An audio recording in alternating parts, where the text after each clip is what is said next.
ज्ञानदेव तुकाराम पंढरीनाथ भगवान की जय. माऊली देशवर महाराज की जय. श्रीमंत श्री जगद्गुरु तुकाराम महाराज की जय. सद्गुरु जोग महाराज की जय. ब्रह्मचरण सरोजम सांद्रणीलांबुदाभम जगन्नीत पाणी मंडनम मंडनानाम तरुण तुलसीमाला कंधरम कंजनेत्रम सदैव हासं विठ्ठलं चिंतयामि. अज्ञानतिमिराध्यस्थ ज्ञानाञ्जनशलाकया चक्षुरुन्मीलितं येन तस्मै श्री गुरवे नमः. श्रीमन ज्ञानेश्वरीच्या चिंतनात आपण कौरव आणि पांडव हे ज्यावेळेस समोरासमोर उभे राहिले, शंखनाद झाले आणि शंखनादाच्या नंतर तो ज्यावेळेस उपसंहारच्या नादाचा झाला त्यावेळेस कोणी कोणकोणते शंख वाजवले हे आपण ऐकलं. त्यानंतर त्या युद्ध प्रसंगात काय झाले हे आपण ऐकलं. आणि त्यावेळेस अर्जुनाने देवाला आज्ञा केली की देवा, अर्जुनाने देवाला आज्ञा केली की देवा एक काम कर. काय कर? ते वेळी अर्जुन म्हणत असे देवा आता झडकरी रेत पेलावा नेवोनी मध्ये घालावा दोन्ही दळा. अर्जुन म्हणतोय की देवा एक काम कर. काय कर? तर आता लवकरात लवकर इथून माझा रथ काढ आणि दोन्ही सैन्याच्या मधोमध नेऊन उभा कर. असं का करतोय अर्जुन? काय शिकायचं या अर्जुनाच्या क्रियेतून? तर महाराज युद्ध म्हणजे संकट आहे आणि अर्जुन म्हणजे आपण आहे. कोणत्याही संकटापासून आपल्याला लांब नाही पडायचंय. मग ते संकट सोडवायचं कसं? काही नाही, त्या संकटात घुसून विचार करायचा आहे की संकट आपल्याला सोडवायचं कसं आहे. हा, पण विचार करत असताना आपण त्या संकटाचा विचार करायला एकटं नाही जायचंय, आपल्या आपल्या मनाने जायचं नाही. जर मनाच्या मार्गाने गेलं तर काय होतं? माऊली ज्ञानोबराय म्हणतात मनोमार्गी गेला तो तेथेची मुकाला. म्हणून जात असताना देवाला सोबत घ्यायचंय, जात असताना संत विचाराला सोबत घ्यायचंय. महाराज जीवनातली कोणतीही अडचण असली तरी ती अडचण श्रीमद भगवद्गीतेच्या चिंतनाने, श्रीमद ज्ञानेश्वरीच्या चिंतनाने, नाथ भागवताच्या चिंतनाने, तुकोबरायांच्या गाथ्याच्या चिंतनाने आणि समर्थांच्या दासबोधाच्या चिंतनाने आपल्या जीवनातून निवृत्त होऊ शकते. पण त्यांचा हात धरून त्या समस्येपर्यंत गेलं पाहिजे. आणि आता तर महाराज आर्टिफिशियल इंटेलिजंट आलंय.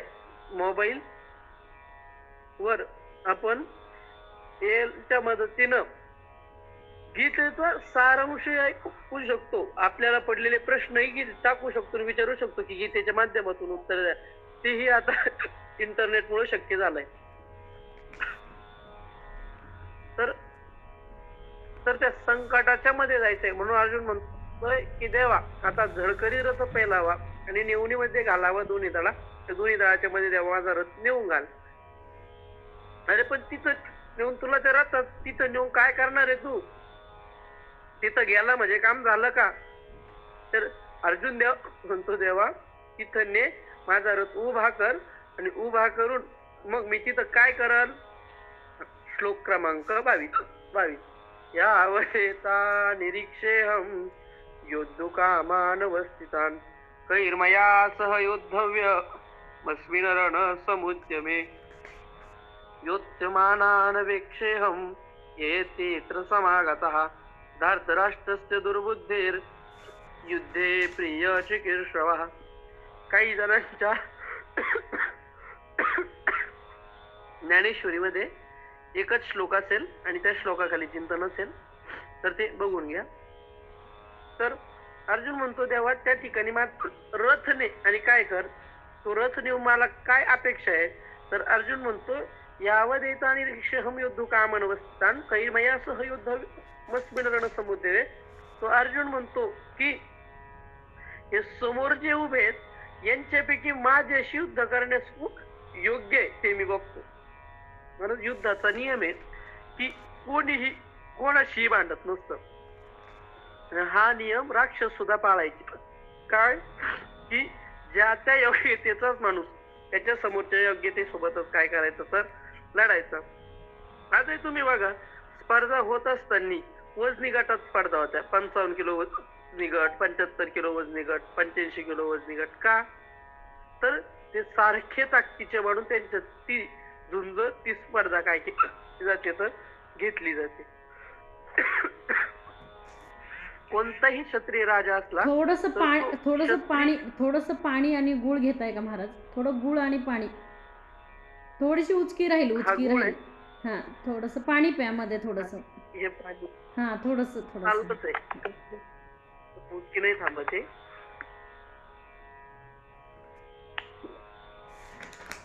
आपल्या प्रवचनाला कोणतरी गैरहजर असावं कदाचित, ते आठवण काढत असेल. हा बहुतेक शरद महाराज नर्मदेला गेलेत. शरद महाराज नाहीयेत. बरोबर, त्यांनाच तुमची आठवण येत असेल. असो. तर त्यावेळेचा क्षत्रियांचा नियम असा होता की क्षत्रिय राजा लढत असताना आपल्या योग्यतेचा जो आहे त्याच्याशी लढायचा. आणि याचा प्रत्यय आपल्याला श्रीमद भागवतामध्ये ज्यावेळेस भगवंताकडे हजारो राजांचं पत्र येतं की देवा आम्हाला जरासंधानं बंदिस्त करून ठेवलंय, आणि एकीकडून पांडवांचा दूत येतो आणि सांगतो की देवा आमच्याकडं राजसूय यज्ञ करता या. आता देवाला प्रश्न पडतो की जायचं कोणाकडं, कारण की पांडवांकडे जर गेलो तर लोक म्हणतील सुखात. आवाज येतो ना व्यवस्थित? हो अगदी हो. पांडवांकडे जर गेलो तर लोक म्हणतील की जरासंधाच्या ताब्यात असणाऱ्या राजांना सोडवण्याकरता देव गेला नाही, ते दुःखात असताना देव गेला नाही. आणि जर यांना सोडवण्याकरता जर गेलो तर लोक म्हणतील आयुष्यभर पांडवांनी देवाची सेवा केली तरी देखील पांडवांच्या मदतीला किंवा पांडवांच्या यज्ञाला देव गेले नाही. मग काय करावं? मग देवाने उद्धवाला विचारलं, रे उद्धवा काय करू? उद्धवाने सांगितलं देव एक काम करा, तुम्ही पांडवांकडेच जा आणि पांडवांकडे जाऊन त्यांना यज्ञाच्या निमित्ताने सर्व राज्य राजांतराला भेट देणं आणि जिंकणं होईल, सहमती घेणं होईल. त्यावेळेस जरासंधाकडे जा आणि त्याच्या ताब्यात असणाऱ्या जर राजांना काय करून घ्या तर सोडवून घ्या. असं म्हटल्यानंतर देवाला उद्धवाचा निर्णय पटला. अर्जुन, देव आणि भीम वेगवेगळ्या राजांकडे जायचे आणि सहमती मागायचे. आमचं राज्य तुम्ही स्वीकार करता का?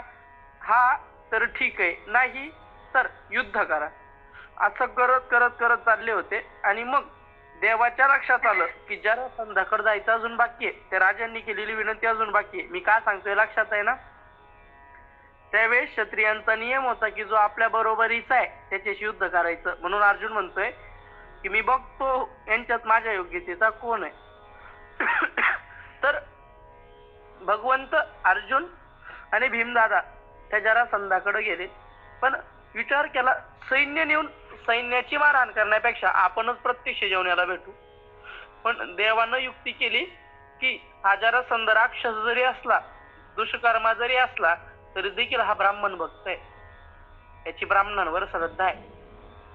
म्हणून त्या जरासंधाकडे जात असताना देवाने ब्राह्मणाचा वेश धारण केला. भीमालाही ब्राह्मणाचा वेश दिला आणि अर्जुनालाही ब्राह्मणाचाच वेश दिला. आणि त्या अवस्थेत तिघजण दान मागण्याकरता जरासंधाजवळ गेले आणि त्या जरासंधाकडे दान मागत असताना सांगितलं आम्हाला युद्ध दान दे. जरासंधाने सांगितलं दिलं, तुला मला मी युद्ध दान दिलं आणि तुम्ही क्षत्रिय आहात हे मला आधीच कळलेलं आहे. म्हणे का? अरे ब्राह्मणाचं शरीर ढिल्लं असतं आणि क्षत्रियाचं शरीर सुडवलं असतं. तुम्ही कधी बघा ही गोष्ट तुमच्या साहजिकच लक्षात येईल. ब्राह्मणाचं शरीर हे ढिल्लं असतं, तो तब्येतीने कमी असू देत जास्त असू देत पण शरीर ढिल्लं असतं. आणि क्षत्रियाचं जे शरीर आहे, मग तो स्त्री असो किंवा पुरुष असो, ते कणखर असतंय. ब्राह्मणात हा व्यायाम करून स्वतः नंतर कमवलेलं शरीर ब्राह्मणाचंही राहू शकतं, काय हरकत नाही. पण मूळतः तर सांगितलं की तुमचं शरीर सुडवलंय. ही पहिली खून. दुसरी खून, तुनीर आटकून आटकून, म्हणजे धनुष्याच्या लावण्याकरता जे बाण आहे, ते बाण ठेवण्याकरता जे तुनीर आहे, ते आटकून आटकून तुमच्या खांद्याला गड्डा पडलेला आहे. धनुष्य ठेवून ठेवून खांद्याला खून पडलेली आहे आणि धनुष्याची प्रत्यंचा ओढून आणि धनुष्य धरून धरून तुमच्या हाताला गट्टे पडलेले आहेत. म्हणजे तुम्ही 100% क्षत्रिय हे मी तुम्हाला ओळखलं. आणि मग तुम्ही कोण कोण आहे याची ओळखही सांगितली. एक कुंतीपुत्र अर्जुन आहे, एक कुंतीपुत्र भीम आहे आणि हा स्वतः भगवान श्रीकृष्ण आहे. तर आता कोण कोण लढणार, कोणाकोणाशी लढणार? जरासंधाने सांगितलं माझ्याशी तुम्हाला तिघापैकी एकाला लढायचंय. त्यांनी सांगितलं हो, तू ज्याच्यावर बोट ठेवशील तो तुझ्याशी मल्लयुद्ध करायला तयार आहे. आणि जरासंध त्या काळातला खूप मोठा मल्लयोद्धा होता. त्यानं देवाकडे बघितलं आणि सांगितलं युद्धातून पळून जाणाऱ्या सोबत आपण लढत नसतो. आणि महाराज तो काही चुकीचं बोलला नाही, हा युद्धातून पळून गेलेलाच होता, म्हणून आपण त्याला रणछोडर आहे म्हणतो. तो युद्धातून पळूनच गेलेला होता. तर भगवंतानी युद्धातून पलायन केलेलं असल्यामुळे सांगितलं की क्षत्रियाचा तो धर्म नाही, पण तू पळून गेला म्हणून आम्ही अशा पळकुट्या सोबत मी युद्ध करणार नाही. हा अर्जुन लहान आहे म्हणे, त्याची तब्येत नाहीये म्हणून मी याच्याशी युद्ध करणार नाही. हा भीम जरा बरा माठ आहे, मी आता याच्याशी काय करू शकतो तर युद्ध करू शकतो. म्हणजे जरासंधासारखा राक्षस जो सहजासहजी अर्जुनाची निवड करून अर्जुनाला मल्लयुद्धात परास्त करू शकत होता, तरी देखील त्यानं अर्जुनाची निवड केली नाही. का तर क्षत्रियाचा नियम होता की आपल्या योग्यतेचाच असणारा समोरचा प्रतिस्पर्धी निवडणं. म्हणून अर्जुन म्हणतो की मी आता इथं युद्धाला उभा राहिलोय ठीक आहे, पण इथं माझ्यासोबत युद्ध करण्याकरता कोण कोण योग्यतेचे ते मी पाहतो आणि कोण कोण दिसताय. तो म्हणतो याच्यात एकत्र आलेले तर मला त्या धृतराष्ट्राचे दुर्बुद्धीच पोरं जास्त दिसू राहिले म्हणे. काही ते 100 होते ना, 100चे 100 दुर्बुद्धीच मला इथं दिसू राहिले म्हणे, ज्यांना काय भगवंत म्हणतात युद्ध हे प्रिय चिकित्सा भा, युद्धाची काय त्यांना जास्त इच्छा, असे एकत्र झालेले. चला माऊली काय म्हणतात ते बघू. माऊली म्हणतात अर्जुन देवाला म्हणतोय जव मी नावेक हे सकळ वीर सैनिक निहाळीन अशेख झुंज तेज. देवा रथ मध्यभागी घेऊन चाल आणि तिथंच उभा ठेव. देवाने विचारलं कधीपर्यंत अर्जुना, काय करायचंय तुला? मग अर्जुन म्हणतो देवा जव मी नावेक हे सकळ वीर सैनिक, जोपर्यंत हे जमलेले सगळे वीर सैनिक नेहाळीन, नेहाण कळतं ना, नेहाण साध्या पाहण्याला नेहाण म्हणत नाही आपण, म्हणतो पा देवाची मूर्ती आहे नेहाळून पाहून घ्या. हा देवाच्या मूर्तीला कोण म्हणतं मला माहित नाही, पण मुलगा मुलगी पाहायला गेले सांगत राहतात नेहाळून पाहून बर का. नेहाळणं म्हणजे चांगल्या पद्धतीनं पाहणं. तर जे झुंजण्या करता आलेले ते तू बघून ये. कोण कोण आहे? येत आले असती आघवे परी कवणे से म्या झुंजावे, हे रणी लागे पहावे म्हणून या. येत आले असती आघवे, या ठिकाणी अनेक जण आलेले आहेत, पण याच्यापैकी मी कोणाशी लढू? आले तर खूप जण आहेत, पण मी कोणाशी लढू? आणि हे मला बघावं लागणार आहे. आणि याच्यात मला कोण दिसतंय जास्तीत जास्त? अर्जुन म्हणतो बहुत करुणी कौरव जे आतुर दुस्वभाव, वाटिवे विरहाव बांधिती झुंजी. अर्जुन म्हणतो या ठिकाणी मला सगळ्यात जास्त कोण दिसतंय? अर्जुन म्हणतो बहुत करुणी कौरव, जास्तीत जास्त संख्येने या ठिकाणी माझे भाऊ कौरव, कुरुच्या वंशात जन्माला जे आले ते कौरव. हे गोष्ट आधी सांगून देतो, कौरव 100 नाही आहेत, कौरव 105 आहेत. कौरव 100 नाही आहेत, कौरव किती आहेत? 105. आणि मी नाही म्हणत, स्वतः युधिष्ठिर म्हणतात. काय झालं की पांडव वनात गेले आणि वनात गेलेले असताना या पांडवांजवळ आता धनसंपत्ती नाही, पांडव आता गरीब आहेत, म्हणून आपल्या संपत्तीचं ऐश्वर त्यांना दाखवावं आणि त्यांना मानाखाली घालायला लावाव्या, म्हणून हा दुर्योधन सगळी संपत्ती घेऊन वनात गेला आणि पांडवांसमोर संपत्तीचं ऐश्वर दाखवायला लागला. पण त्याच वेळेस झालं असं की गंधर्व आले आणि त्या गंधर्वांनी दुर्योधनाला बंदी बनवलं. दुर्योधनाची भांडणं झाली जरा आणि दुर्योधनाला बंदी बनवलं. भीमाने अर्जुनाने सांगितलं, बरं झालं आपल्याला त्रास देण्याकरता आला होता, पीडा तिकडली तिकडच कटली. आता आपल्याला त्रास द्यायला आला होता, तिकडली तिकडं पीडा कटली. त्यावेळेस युधिष्ठिर दादा म्हणतायत, भीमा अर्जुना एक लक्षात ठेवा, आपण ज्यावेळेस आहोत त्यावेळेस ते 100 कौरव आहेत आणि आपण 5 पांडव आहेत. पण जर कधी बाहेरचं कोणी आपल्यावर हल्ला करत असेल तर आपण 105 कौरव आहोत. म्हणजे आपण पण कुरुच्याच वंशात असल्यामुळं आपण 105 कौरव आहोत. आणि त्याच युधिष्ठिराच्या वाक्याचा आढावा कुठंतरी आपणही आज घेतला पाहिजे. आपण आपल्या आपल्यात असतो, कोण माळी असेल, कोण तेडी असेल, कोण तांबोळी असेल, कोण मराठा असेल, कोण मांग असेल, कोण महार असेल, कोण लोहार असेल, कोण सुतार असेल, जो ज्या त्या जातीचा असेल, पण हे आपल्या आपल्या ते ठीक आहे.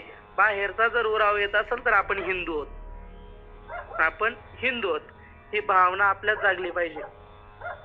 ते मागे एक वाक्य आलं होतं, ते राजकीय दृष्टीने घ्या नका घेऊ, पण आपल्या आपल्यात घेणं गरजेचे. बटोंगे तो कटोंगे, जर वाटल्या गेले तर तुकडे झाल्याशिवाय राहणार नाही. आणि धर्माविषयी बोलण्याची आज वेळ काय, तर धर्माचा अतिरास आजच्या काळात चाललेला आहे आणि धर्माचं संगोपन आपणच करू शकतो. धर्म एव हातो हांती धर्म रक्षिती रक्षितः, जो धर्माचा नाश करतो धर्म त्याचा नाश करतो आणि धर्म ज्याचं रक्षण करतो तो धर्माचं जो रक्षण करतो धर्म त्याचं रक्षण करत असतो. त्यामुळं होता येईल तेवढं आपल्या धर्माची जपणूक आपण करा आणि सुरुवात घरापासून करा. आपल्या घरात लहान मुलगा असेल, आपला मुलगा असेल, आपला नातू असेल, आपली नात असेल, तर त्याला निदान कपाळाला एक बोटभर कुंकू लावायला आपण शिकवलंच पाहिजे. खूप लहान गोष्ट आहे कपाळावर तिलक असणं, पण ती गोष्ट त्याला आपल्या हिंदू धर्माविषयीचा स्वाभिमान जागृत करणारी ठरते. छोट्या छोट्या गोष्टी आहेत. तुम्ही रोज त्याला आई वडिलांच्या आजी आजोबाच्या पाया पडायला शिकवा, तो आयुष्यभर तुमचा कधी अनादर करणार नाही. का? रोज ज्यांच्या पाया पडतो त्यांचा अनादर कसा करू शकतो. म्हणून या छोट्या छोट्या गोष्टी आहेत आणि आपल्या धर्माचं शिक्षण आपणच आपल्या मुलांना दिलं पाहिजे. तर ठीक आहे. तर त्यावेळेस युधिष्ठिराने सांगितलं की आपण 105 कौरव आहोत आणि अर्जुन आता म्हणतो की समोर माझ्या कोण उभे तर हे सर्व कौरव आहेत. पण हे कसे आहेत? आतुर दुःस्वभाव, हे युद्धाकरता खूप आतुर झालेले आहेत. यांना युद्ध करू वाटतंय, आतुर झाले युद्धाला.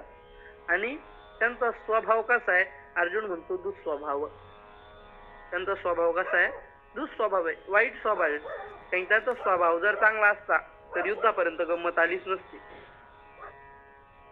वाटी वेवीन हवं बांधीची झुंजी, यांच्यात सामर्थ्य नसताना, यांच्यात सामर्थ्य नाहीये पण तरी देखील युद्धाला प्रवृत्त झालेले आहेत. अर्जुन म्हणतो झुंजाची आवडी धरिती, परी संग्रामी धीर नवती, हे सांगून राया प्रती काय संजय म्हणे.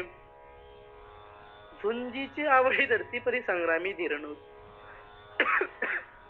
युद्ध करायची खूप अपेक्षा आहे की आम्ही युद्ध करू, आम्ही इतके मारू, आम्ही तितके मारू. पण कधीपर्यंत? जोपर्यंत रणभूमीवर उभे राहत नाही तोपर्यंत इथं येऊन मारण्याचं धैर्य यांच्यात नाही. संग्रामी धीर नवती. आणि असं ज्यावेळेस अर्जुनाचं बोलणं चाललं त्यावेळेस त्या कुरुक्षेत्रावर काय घडलं, तर तो संजय त्या धृतराष्ट्राला सांगतोय. संजय उवाच एव मुक्तो ऋषिकेशो गुडाकेशेण भारत सेनयोरुभयोर्मध्ये स्थापयित्वा रथोत्तमम् भीष्मद्रोणप्रमुखतः सर्वेषाञ्च महिषितान् उवाच पार्थ पश्येतान् समवेतान् कुरुन्निति तत्रापश्यस्थितान् पार्थ पितॄनथ पितामहान् आचार्यान् मातुलान् भ्रातॄन् पुत्रान् पौत्रान् सखींस्तथा श्वशुरान् सुहृदश्चैव सेनयोरुभयोरपि तान् समीक्षस्त कौन्तेय सर्वान् बन्धीनवस्थितान् कृपया परया विष्णु विषिदन्नीदमब्रवीत्. मी आधी बोललोय की काही ज्ञानेश्वरांमध्ये एका श्लोकाखाली चिंतन आहे आणि काही ज्ञानेश्वरांमध्ये खूप श्लोक एक खटी घेऊन त्याच्यावरचं चिंतन केलेलं आहे. पण ओव्या क्रमशः आपण बघा. आता श्लोकाचा एक खटे अर्थ सांगतो आणि मग ओवीकडे येतो. संजय जो धृतराष्ट्राला गीतेचं ज्ञान देतोय, धृतराष्ट्राला कुरुक्षेत्राची माहिती देतोय, तो म्हणतो की अर्जुनाने अशी आज्ञा केल्याबरोबर देवानं तो रथ हाकला आणि दोन्ही सैन्याच्या मध्ये नेऊन उभा केला. त्या ठिकाणी अर्जुन बघतो तर काय कोण कोण आहे? भीष्म आहेत, द्रोण आहेत, कृपाचार्य आहेत आणि त्या ठिकाणी उभे राहिलेले कुणी सामान्य नाहीत, तर ते आपले आजोबा आहेत, काका आहेत, मामा आहेत, सासरे आहेत, मुलं आहेत, नातू आहेत, हे सगळे आपलेच उभे बघितले आणि त्या अर्जुनाच्या अंतःकरणात कृपा निर्माण झाली. आता ऐका माऊली काय म्हणतात. माऊली म्हणतात, ऐका अर्जुन इतुके बोलिला तव श्रीकृष्णे रथ पेलिला दोन्ही सैन्य माझी केला उभा तेने. ज्यावेळेस अर्जुन म्हणाला की देवा अरे माझा दोन्ही सैन्याच्या मध्ये नेऊन रथ उभा कर आणि उभा करून मला बघू दे माझ्याशी लढण्याचे कोण आहे, तर त्यावेळेस देवानं रथ पटकन हातात घेतला आणि दोन्ही सैन्याच्या मध्ये नेऊन देवाने रथ उभा केला. जिथं कोण कोण आहे देव म्हणतात, जेथ भीष्म द्रोणाधिक जवळकेची सन्मुख पृथ्वीपती आणिक बहुत आहाती. ज्या ठिकाणी भीष्म आहे, द्रोण आहे आणि त्याचप्रमाणे अत्यंत जवळचे अत्यंत प्रेमाचे माणसं अर्जुनाच्या समोर उभे राहिलेले आहेत. कोण कोण आहे तर या पृथ्वीवर राज्य करणारे अनेक राजे त्या ठिकाणी आणि अशा मधोमध देवाने रथ नेऊन उभा केला. तो संजय म्हणतो, तेथ स्थिर करून यारथू अर्जुन असे पाहतो तो दळभार समजतो संभ्रमेसी. त्या ठिकाणी रथ स्थिर करून अर्जुन तो असणारा कौरवांचं सैन्य बघायला लागला. पांडवांचं आणि कौरवांचं सैन्य मधून दोन्हीकडे संभ्रमित होऊन बघायला लागला आणि मग देवाला म्हणायला लागला, मग देवा म्हणे देख देख हे गोत्र गुरु अशेख तव कृष्ण म्हणे नावेक विस्मो झाला.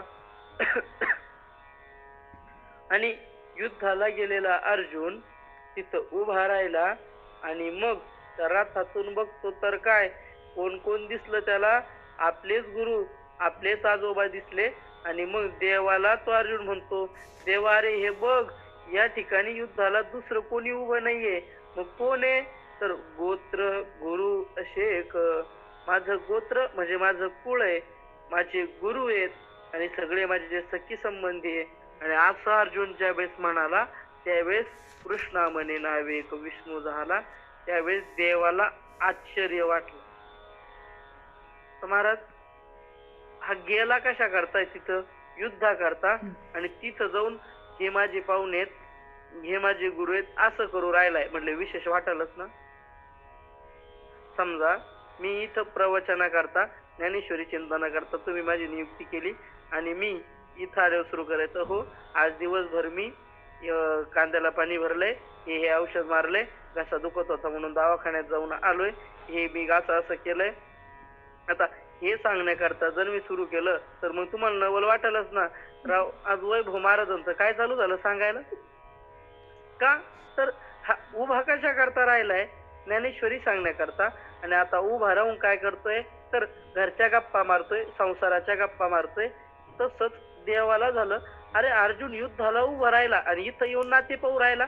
म्हणून मग देवाला विस्मय झाला आणि तो मनातल्या मनात म्हणाला, तो आपण म्हणे इथ काही कवन जाणे, परी म्हणे धरिले येणे परी आश्चर्य असे. असं अर्जुनाचं वागणं पाहून तो स्वतःला मनातल्या मनात बोलला, दुसऱ्याला नाही. देव स्वतःला बोलला, अरे हा अर्जुन आहे ना, हा अर्जुन असं काय करतोय. अर्जुनाच्या मनात तर असं यायला नाही पाहिजे. हा जगातला सर्वश्रेष्ठ धनुर्धर अर्जुन आहे. बरं यानं इथून माग यांच्याशी युद्ध केलं नाही असं नाही. द्रोणाचार्याशी, भीष्माचार्याशी, कृपाचार्याशी, कर्णाशी, दुर्योधनाशी यानं युद्ध केलेलं आहे ना. याने युद्ध केलं नाही असं नाही. पण देव म्हणे काहीतरी आश्चर्याची घटना घडली. पण त्याला सगळं पुढचं कळतं, आपल्याला नसलं कळत तरी त्याला कळतं. ऐसी पुढील से घेतो तो सहजे जाणे हृदय असतो, परी उगासे निवांतो ये वेळी. असं पुढं काय होईल याचा विचार करत बसला, कारण की त्याला सगळंच माहिती. तो सहजे जाणे हृदय असतो. मौलाना म्हणतात तो सहजे जाणे हृदय असतो. आपण म्हणतो देवाला सगळं कळतं, त्याला काय माहित नाही, त्याला सगळंच कळतं. तुकोबराय म्हणतात, न सांगता तुम्हा कळो येते अंतर, विश्वी विश्वंभर परिहारची न लगे. का न सांगता तुम्हा कळो येते अंतर, न सांगता तुम्हाला कळतं. सांगण्याची गरज तुम्हाला नाही. का तर तो हृदयात राहतो.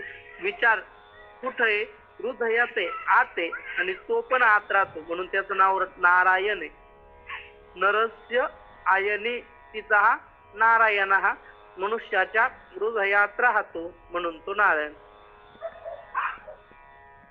किंवा मौलाना पुढे सांगतातच, एरवी सर्वांच्या हृदय देशी मी अमुक आहे ऐशी, ते वस्तुस्परे अहरणीशी ते वस्तुगामी. किंवा तैसा हृदयामध्ये मी रामू, तसा हृदयात मी राम आहे. तो हृदयस्थ आहे, प्रत्येकाच्या हृदयात देव राहतो आणि म्हणून त्याला सगळं पुढचं कळतं. पण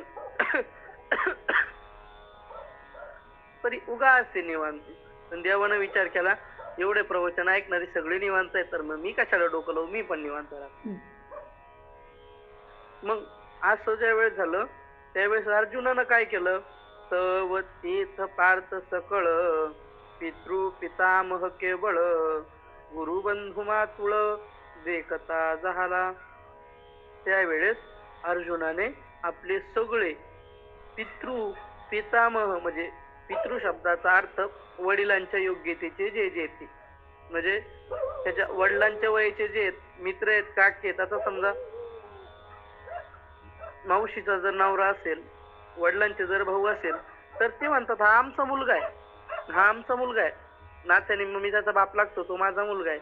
म्हणजे काय तर मी याच्या वडिलासारखा आहे. तसं अर्जुनाचे जे वडिलांसारखे आहेत, पितामह म्हणजे जे आजोबा आहेत, गुरु अर्जुनाचे गुरु, बंधू त्याचप्रमाणे मातुळ म्हणजे मामा, देखता झाला त्यांना त्यानं पाहिलं.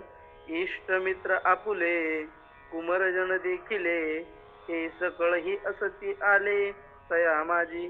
इष्ट मित्र आपुले, त्यांनी स्वतःचे इष्ट मित्र जवळचे मित्रमंडळी बघितले. कुमरजन देखिले, मुलं बघितले. जसं पांडवांकडून पांडवांची मुलं लढायला उभे होते, तसे कौरवांकडून कौरवाचे मुलं लढायला उभे होते ना. मग ते अर्जुनाचे मुलंच होते ना. म्हणून ते कुमारजन देखील हे सकळ ही असती आले तया माझी. त्याच्यात सगळेच त्या अर्जुनाला दिसायला लागले. सुहृदजन सासरे आणि कही सखे सोयरे, कुमार पौत्र धनुर्धरे देखिले तेथे. सुहृदजन आणि सासरे. सुहृदजन म्हणजे जे हृदयस्थ आहेत असे असणारे जवळचे माणसं, त्याच्याबरोबर सासरे, नात्यानं जे सासरे लागतात ते सासरे पण आहे, आणि काही सखे सोयरे, त्याचबरोबर सखे आणि सोयरे. आता सखे सोयऱ्या शब्दाचा अर्थ काय करायचा आता हे महाराष्ट्र शासनालाच विचारावं लागेल. ज्यांना ज्यांना कळलं त्यांना कळलं. सखे सोयरे बातम्या ऐकत जा म्हणजे लवकर लक्षात येईल. तर सखे सोयरे, सखे म्हणजे जे सख्य भावाने राहतात, जे मित्र आहेत, आणि सोयरे जे नातलग आहेत ते. कुमारपौत्र धनुर्धरे देखील येते ते. त्याचबरोबर मुलं नातू त्या धनुर्धर असणाऱ्या अर्जुनाने काय केले तर बघितले. कोण कोणे दया उपकार होते केले, ती आपण रक्षिले, हे असो वडील धाकुले आदी करुणे. ज्यांनी आपल्यावर उपकार केले, ज्यांनी आपला आपत्ती काळात रक्षण केलं, की फार काय सांगावं. वडील आणि धाकुले आदी करून आपले जे वडिलांच्या योग्यतेचे आहेत, म्हणजे मोठे जे आहेत, आणि धाकुले, वडील शब्दाचा अर्थ मोठं होतो इथं. वडील म्हणजे आई वडिलांपैकी वडील नाही, वडील म्हणजे जे वयाने मोठे आहे. धाकुले म्हणजे जे लहान आहे, अर्जुनापेक्षा मोठे होते, अर्जुनापेक्षा लहान होते. अर्जुनावर ज्यांनी उपकार केले होते आणि ज्यांनी संकट काळात त्यांचं रक्षण केलं होतं, असे देखील त्याच्या काय होते तर समोर होते. ऐसे गोत्रची ध्वनी दळी, उदित जहाले असे कळी, हे अर्जुन तिये वेळी अवलोकिले. असं गोत्र दोन्ही दळाकडनं उभा असलेला अर्जुनाने बघितलं. त्या युद्धाकरता कलहाकरता ते उभं राहिलेलं बघितलं. आणि मग कसं झालं अर्जुनाला, तेथ मनी गजबज दाहली, आणि कृपा अपैसे उपनली, तेने अपमाने निघाली वीरवृत्ती. त्या ठिकाणी मनात गजबज निर्माण झाली, आणि मग मन गजबजलं, मन गोंधळलं, आणि त्या गोंधळलेल्या मनात कृपा जन्माला आली. काय जन्माला आली? कृपा जन्माला आली, दया जन्माला आली. आणि दया आली की त्या ठिकाणची वीरवृत्ती नष्ट होते. समोर ज्याच्या अंतःकरणात कृपा आहे त्याला हातात तलवार घेऊन लोकांची मुडकी कापता येतील का? नाही शक्य. का तर कापण्याकरता वीरवृत्तीचं काम आहे, आणि दयावृत्ती, आणि दोन वृत्ती एका वेळेला राहू शकत नाही. कसं माऊली म्हणतात की वीरवृत्ती कशी निघून गेली, जिया उत्तम कुळीची होती, आणि गुणलावण्य आती, तिया आणि कितेन सहाती सुतेजपणे. माऊलीने गोड दृष्टांत दिलाय. माऊली म्हणतात जी उत्तम कुळातली स्त्री आहे, गुण लावण्याची, जिला आंतरिक सौंदर्य म्हणजे जिच्याजवळ सगळे गुण पण आहे, आणि लावण्य म्हणजे जी दिसायला पण सुंदर आहे, म्हणजे एक तर ती उत्तम कुळातली स्त्री आहे. दुसरी गोष्ट जिच्याजवळ गुण पण आहे आणि लावण्य पण आहे, म्हणजे वाणाला पण आहे गुणाला पण आहे, अशी जी स्त्री आहे, तर ती स्त्री एखादी नवऱ्याने आणलेली दुसरी स्त्री तिचा स्वीकार करत नाही. म्हणजे ही पहिली असताना त्या नवऱ्यानं जर दुसरी आणली तर हिला ती सहन होत नाही. महाराज, उत्तम कुळातली आणि गुण लावण्यावाली कशाला लागती? कोणती पण स्त्री असती तरी तिला दुसरी स्त्री सहन नाही होत. आपल्या नवऱ्याने लग्न करून आणलेली दुसरी स्त्री कोणत्या स्त्रीला सहन नसती होत. जिला होत असेल तिनं हात आता केला तरी काय हरकत नाही. नाही नाही, तुम्ही आधी केले होते, तुमची काय अडचण नाही. आता जर कोणी केलं तर तसं म्हणते. तर उत्तम कुळातली जर स्त्री असेल तर तिला नवऱ्यानं आणलेलं दुसरी स्त्री सहन होणार नाही. तसं अर्जुनाच्या अंतःकरणात दया आली, आणि ती दया नावाची वृत्ती आल्यामुळं वीरवृत्ती नावाची जी वृत्ती होती ती वृत्ती काय झाली तर निघून गेली. कसं झालं अर्जुनाचं? माऊली म्हणतात नविये आवडीचे निभरे, कामुक निज बनिता विसरे, मग पाडे विणे अनुसरे भ्रमला जैसा. किंवा एका व्यक्तीला पहिलेच एक विवाहित स्त्री त्याला आहे, म्हणजे त्याचं लग्न एकदा झालेलं आहे, आणि ते झालेलं असताना देखील त्यानं दुसरी एक स्त्री तिच्यावर याचं मन जडलं आणि तिच्याशी लग्न केलं.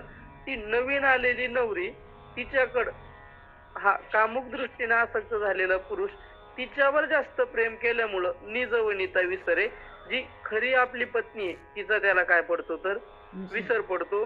आणि मग भ्रमल्यासारखा वेड्यासारखा त्या नवीन आणलेल्या स्त्रीचाच पाठलाग तो करत असतो. किंवा माऊली म्हणतात की तप गुळे रिद्धी पातलिया भ्रंश बुद्धी मग तया विरक्तता सिद्धी आठवेना. किंवा तपाच्या सामर्थ्यानं रिद्धी प्राप्त झाली आणि मग रिद्धी प्राप्त झाल्यामुळं रिद्धी म्हणजे व्यावहारिक धन मानमान्यता बरं का. सिद्धी या अलौकिक शक्ती आहेत आणि रिद्धी म्हणजे लौकिक धन सत्ता हे रिद्धीच येतं. तप केलं तपाने काय भेटत नाही असं नाही, तप केलं तर काही पण भेटतं. तपाने रिद्धी भेटली आणि ती भेटल्यामुळं भ्रंश बुद्धी, मला धन आलं सत्ता आली बुद्धी भ्रष्ट नाही झाली तर विशेष आहे. भ्रंश बुद्धी मग आता या विरक्तता सिद्धी आठवेना. आणि मग त्याला आपण तपश्चर्या करत असताना विरक्ती धारण केली होती हे त्याला आठवत नाही. म्हणजे तप करताना विरक्ती होती पण धन आलं आणि विरक्ती निघून गेली. तैसे अर्जुना तेथ झाले जे असते पुरुषत्व गेले, जे अंतकरण दिसले कारुण्येसी. तैसे अर्जुना तेथ झाले, तसं त्या अर्जुनाला त्या ठिकाणी झालं जे असते पुरुषत्व गेले. अर्जुनातलं जे पुरुषत्व होतं म्हणजे युद्ध करण्याची जी वीरवृत्ती होती ती निघून गेली. का? जे अंतकरण दिले कारुण्याशी, दयेला त्यानं अंतकरण दिलं म्हणून वीरवृत्ती त्याची काय गेली तर निघून गेली. अर्जुनाला मोह उत्पन्न झाला. माऊली दृष्टांत देऊन सांगतात, माऊली म्हणतात देखा मंत्रज्ञ बरळू जाय मग ते का जैसा संचारू होय, तैसा धनुर्धर महामोहे हा कळीला. जसा एखादा मंत्रज्ञ मंत्र जाणणारा मांत्रिक आहे आणि तो शब्द फुटफुटतो आणि मग समोरच्यात भूताचा संचार काय होतो, तसं अर्जुनामध्ये महामोहाचा काय झाला आता तर संचार झाला. मग तो महामोह निर्माण झाला म्हणून अर्जुनाची स्थिती कशी झाली, म्हणून असता धीर गेला हृदयात राव आला, जैसा चंद्रकळी शिवतला सोमकांतू. मग त्याचा जो धीर थोडाफार होता का तो धीर पर निघून गेला, हृदयाला द्राव आला, हृदय त्याचं पगळलं. कसं? चंद्रकळी शिवतला सोमकांत. माऊली म्हणतात की सोमकांत नावाचा मणी असतो, तो सोमकांत नावाचा मणी चंद्राच्या प्रकाशात आल्यानंतर पाझरतो म्हणजे ओला होतो. तसं गरमीत बसल्यानंतर आपण घामाने पाझरतो, तसं तो मणी सोमकांत नावाचा चंद्रप्रकाशात ठेवला की तो काय होतो तर ओलवतो, पाझरतो. तया परी पाळतू अति स्नेहे मोहितू मग सखेद असे बोलतू श्री अच्युतेसी. आणि त्या पद्धतीनं अति स्नेहानं मोहित झालेला तो अर्जुन खेदयुक्त असल्यानं तो अर्जुन भगवंताला बोलायला लागला. आता तो काय बोलायला लागला हे बोलायची कॅपॅसिटी काय आज माझ्यात राहिली नाही, कारण की घशाला सूज आलेली पूर्ण. तर जसं जमलं तसं बोलण्याचा आज प्रयत्न केला. झालेली सेवा संपूर्ण समाज ज्यांना तो कोबराय म्हणून ओळखतो त्या गुरुवर्य गाथामूर्ती रामभाऊ बाबा राऊत बाबांच्या चरणी समर्पित करतो. ज्याच्या नावानं माझी ओळख आहे ती ग्रंथराजश्री ज्ञानेश्वरीच्या चरणी समर्पित करतो. तुम्हा सर्व श्रोत्यांना विनंती आहे, तरी न्यूनते पुरते अधिकते सरते करून घ्यावे हे तुमचे विनंती असे. मी काय कोणी विद्वान नाही, श्री गुरु कृपेनं जसं बोलता येईल तसं बोलण्याचा मी प्रयत्न करतो. त्यात एवढ्याच प्रकृती कारणामुळे पण थोड्याशा अडचणी येतात, तर जसं जमेल तशी आपण सेवा वृत्तीनं करतोय. आणि देवा तुला विनंती आहे, आधी पण मी बोललोय आजही बोलेल, ऑनलाईन जरी आपल्याला दिसत नसला तरी आपल्या कार्यक्रमाला देव असतो. म्हणून देवा तुला ही विनंती आहे, तरी तुमचे केले धर्म कीर्तन सिद्धी नेले येत माझे जे उरले ते पायिक. पण काही की त्याची सेवा म्हणून नसतं करायचं तर दुखत असतं, नेहमी चुकून पण केलं नसतं. पण कसं आहे, तो एवढं करतो आपल्यासाठी, मग त्याच्यासाठी एवढं नको का? म्हणून आलेली सेवा जशी करता येईल तशी केली. संतांचं भजन. निवृत्ती ज्ञानदेव सोपान मुक्ताबाई, एकनाथ नामदेव तुकाराम. निवृत्ती ज्ञानदेव सोपान मुक्ताबाई, एकनाथ नामदेव तुकाराम. एकनाथ नामदेव तुकाराम. एकनाथ नामदेव तुकाराम. निवृत्ती ज्ञानदेव सोपान मुक्ताबाई, एकनाथ नामदेव तुकाराम. निवृत्ती ज्ञानदेव सोपान मुक्ताबाई, एकनाथ नामदेव तुकाराम. कोणतरी पसायदान घ्या आजचा दिवस. पसायदान कोण म्हणताय का? पटकन सांगा. पसायदान कोण घेते का? तुम्हीच घ्या. आता विश्वात्मके देवे, येणे वागज्ञ तोषावे, तोषोणी मज द्यावे, पसाय दान हे. जे खळांची व्यंकटी सांडो, तया सत्कर्मी रती वाढो, भूता परस्परे पडो, मैत्र जीवांचे दुरितांचे तिमिर जाओ, विश्वस्वधर्म सूर्य पाहो, जो जे वांचिल तो ते लाहो, प्राणी जातम वर्षत सकळ मंगळी, ईश्वरनिष्ठांची मांदियाळी, अनवर्त भूमंडळी, भेट तू तया भूता.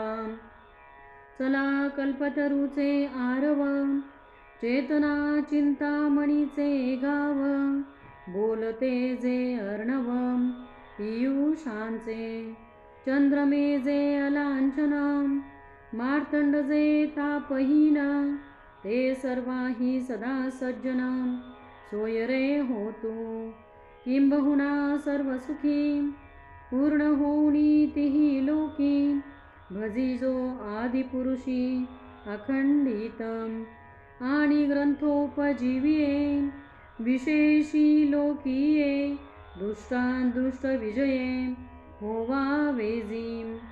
एथ म्हणे श्री विश्वेश्वराहो, हा होईल दान पसाओ, येणे वरे ज्ञानदेव सुखिया झाला, येणे वरे ज्ञानदेव सुखिया झाला, येणे वरे ज्ञानदेव सुखिया झाला. पुंडलिक वरदा हरी विठ्ठल श्री ज्ञानदेव तुकाराम. पंढरीनाथ भगवान की जय. माऊली ज्ञानेश्वर महाराज की जय. जगद्गुरु तुकाराम महाराज की जय. धायरेश्वर भगवान की जय. गुरुदेव दत्त बजरंग बली की जय. सब संतन की जय. जय जय रघुवीर समर्थ छत्रपती शिवाजी महाराज की जय. धर्मवीर संभाजी महाराज की जय. जय जय रघुवीर समर्थ.